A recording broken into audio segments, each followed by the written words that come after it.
اور اب جو ہے وہ چین ہو جائے گا تو اس کے بعد کچھ سیاسی تبدیلیاں آئیں گی. میں زیادہ اب پاکستان کو فائدہ ہوگا چین کے ساتھ ہونے کا. راہداری بنے گی پورے ملک کے اندر, سڑکوں کے جال بچ جائیں گے, نئی ایئر لائنیں بھی آئیں گی, سفر بدل جائیں گے. چین نے کہا ہے کہ ہم پوری دنیا سے ون روڈ ون بیلٹ, ایک سلک روڈ کا جو تصور دیا ہے, ابرائے ریشم جو پوری سڑک بنے گی وہ بنائے گا. پوری دنیا میں بہت تیز ٹرینوں کا نظام لے کے آئے گا چائنا. آئندہ کاریں آہستہ آہستہ ڈرائیوروں کے بغیر چلیں گی. میں نے خود کئی ممالک کے اندر دیکھنا شروع کیا کہ کاریں آنا شروع ہو گئے. آٹونومس کار کہتے ہیں, آپ اس میں صرف ایڈریس ڈال دیں, پتہ ڈال دیں, پہنچا دے گی. آئندہ لوگ گاڑیاں خریدا نہیں کریں گے. بتاؤں یا چھوڑ دوں؟ فیضان گرامی, آئندہ لوگ گاڑیاں نہیں خریدیں گے. جرمنی میں یہ ابھی شروع ہو چکا ہے. میں جب جرمنی گیا ہوں تو میں نے خود دیکھا ہے کہ آپ ایئرپورٹ سے اترے, ایک صاحب مجھے لینے آئے. میں نے ان سے کہا بھائی سامان آپ نے لے لیا ہے؟ چل چل کے تھک گیا ہوں. کہاں جا رہے ہیں؟ کہا بھائی گاڑی دور ہے. انہوں نے موبائل نکالا, گاڑی پہ لگایا, دروازہ کھل گیا. یہ کیا ہے؟ کہا مولانا گاڑی میری نہیں ہے, میں نے ہائر کی ہے, فون پہ کوڈ موجود ہے, لگایا ہے, دروازہ کھل گیا. اندر چابی موجود ہے, سٹارٹ کی, الیکٹرک جو لگا ہوا تھا اس کے اوپر میٹر, اس کو فوراً اتارا, جس جگہ پہ مجھے لے کے جانا تھا وہاں اتارا, سامنے پارکنگ موجود تھی, وہاں پہ گاڑی پارک کر دی. آئندہ لوگ گاڑیاں نہیں خریدیں گے, اس طرح سے گاڑیاں چلیں گی بغیر ڈرائیور کے. دنیا کے اندر ہر 10,000 میں سے ایک گاڑی کا حادثہ ہوتا ہے. آئندہ وہ چیلنج کر رہے ہیں ہر 10 لاکھ میں ایک گاڑی کا حادثہ ہوگا. پریشان ہو گئے؟ اب تھوڑا سا اور پریشان ہو جائے. اور لوگ تنگ کنجسٹڈ آبادیوں میں نہیں رہیں گے, دور دور چلے جائیں گے.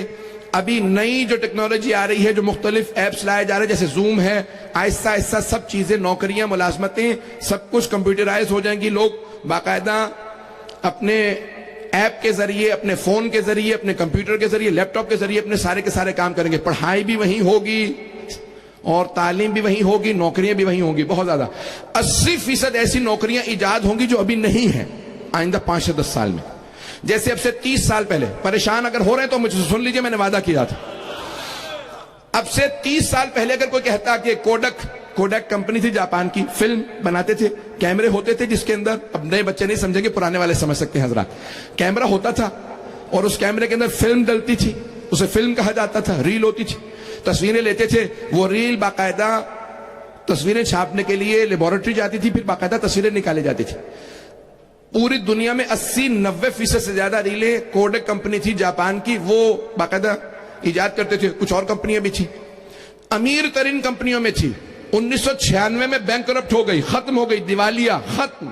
کا کیوں؟ ڈیجیٹل کیمرے آ گئے, فون آ گئے, سب کچھ ختم. آئندہ تصویریں لوگ فون پہ دیکھیں گے, کمپیوٹر پہ دیکھیں گے, چھاپیں گے نہیں, پرنٹ نہیں ہوں گے.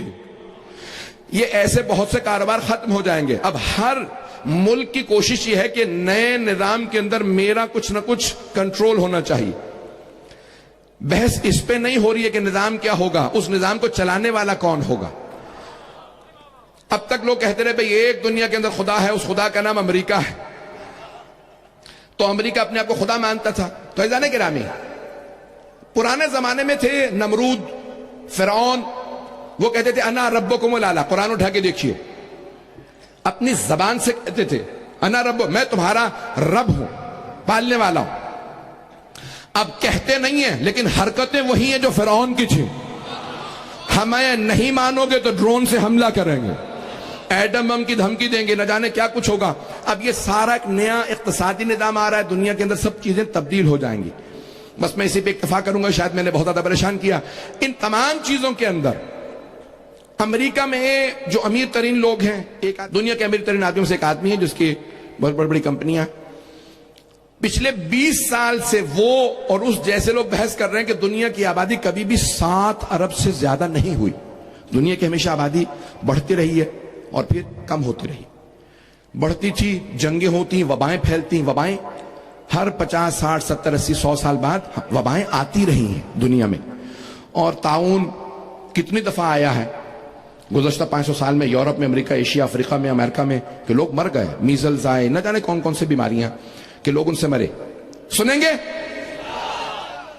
تو عزیزان گرامی, ان تمام بیماریوں سے لوگ مرتے ہیں, سب کچھ ہوتا ہے. تو اب وہاں ایک امریکہ میں بحثیں چل رہی تھی. میں 1998 سے 1998 سے میں امریکہ مسلسل جا رہا ہوں مجالس کے لیے. تو علمی حلقوں میں ایک بحث وہاں پہ چلتی تھی کہ دنیا کی آبادی بہت زیادہ بڑھ گئی ہے, ہمیں دنیا کی 70% آبادی کم کرنے کی ضرورت ہے، کیونکہ زمین پہ وسائل نہیں. تو وہاں پہ جو خدا کو نہیں نہ مانتا، وہ نہ اسے رزاق مانتا ہے، نہ اسے کریم مانتا ہے، نہ اسے ستار مانتا ہے. تو اللہ عطا کرنے والا ہے. میں نے تو یہ تمام وہ چیزیں کہتے تھے 70% آبادی کم کرو. آبادی کم کرنے کے طریقے کیا ہیں؟ جنگیں، وبائیں اور بہت سی چیزیں جو ممبر کے لائق نہیں ہے کہ ان کو یہاں سے بیان کیا جائے، کہ دنیا میں لوگ شادیاں نہ کریں تاکہ اولادیں نہ ہوں، اور بہت سی اخلاقی بیماریاں جو دنیا میں رائج کی گئیں تاکہ دنیا کی آبادی کو قابو کیا جائے. آبادی زیادہ کہاں پڑ رہی ہے؟ ایشیا کے کچھ ممالک میں اور افریقہ میں. تو ان ملکوں میں زیادہ بیماریاں ہونی چاہیے. بیماریوں کے علاوہ ان کے اقتصاد کو خراب کرنا چاہیے، حکمرانوں کو خریدنا چاہیے کہ ان کو تعلیم نہ دیں. یہ اتنے کمزور ہوں کہ جو ہم جو کہتے ہیں وہ مانیں. ان کو اتنا کمزور کر دیں.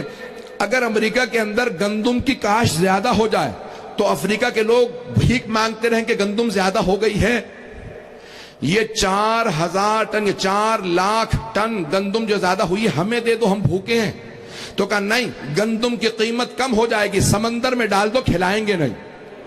یہ جتنا دودھ یا پنیر زیادہ ہوا سب سمندر میں، بحر اوقیانوس میں گرا دیا جائے، لیکن ہم قیمتوں کو اپنے قابو میں رکھیں گے. میں نے آج سب کچھ کہہ دیا.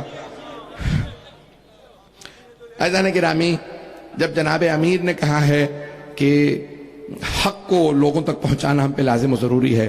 اللہم صل علی محمد و